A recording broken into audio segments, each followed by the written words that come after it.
Well, hello from the Stadio Olimpico, where Ireland are having their captain's run ahead of their final Six Nations game with Italy tomorrow. It's hard not to be here without the sense of what could have been, isn't it? Absolutely, Sinead. It's been a really unusual week. I mean, it's kind of the hangover from the France game has lasted until yesterday when Simon Easterby came out and had a good go off Fabien Galtier. It does feel like a little, I don't know, if it's after the Lord Mayor show or before the Lord Mayor show, the main action is happening elsewhere. It's the first time Ireland are going into the final day.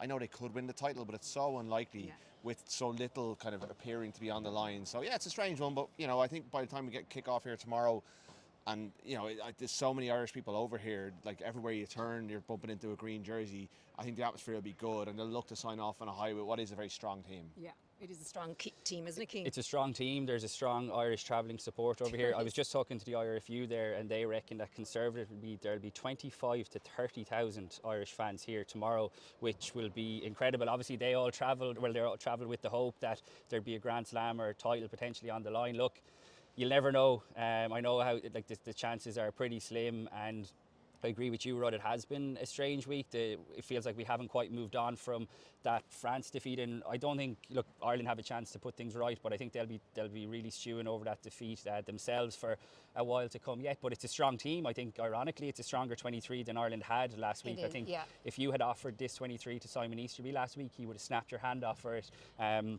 You look at Tyke Furlong coming back on the bench, big call to play Jack Crowley, the two wingers coming back, Jack Conan, who earns a shot, James Ryan has come into the side for Joe McCarthy. So it's a very, very strong team, and I think we're all expecting a strong reaction from Ireland. OK, we're tight in time here now before the media window closes. What about Jack Crowley? It's a big opportunity for him tomorrow. It's an enormous day for Jack, in the life of Jack Crowley.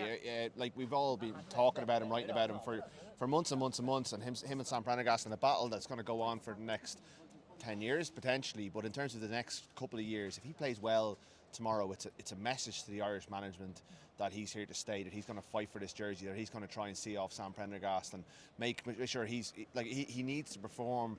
He's been stacked with good players around them. The 25 minutes he got off the bench at 10, he was very impressive in that England game against Italy. You want to see him really taking control of this match, making good decisions, executing really well, and I think if he does that, then he can walk away with something from this Six Nations. Obviously there's all sorts of things swirling around with his contract and stuff like that, but that's for another day.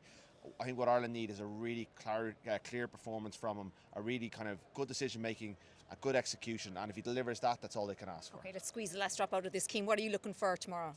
Just a big response, a bonus point win to give to put themselves in with the chance, you know, depending on what happens in the England and France game. So I think Italy's defence has been quite leaky. I would like to see Ireland's attack exploit that. And yeah, a big performance from Jack Crowley I think would put a nice bit of gloss on what will ultimately be a disappointing Six Nations campaign for Ireland, the fact that they weren't able to create history by winning the third title. Sure, lads, thanks for that. Follow all the build-up on independent.ie.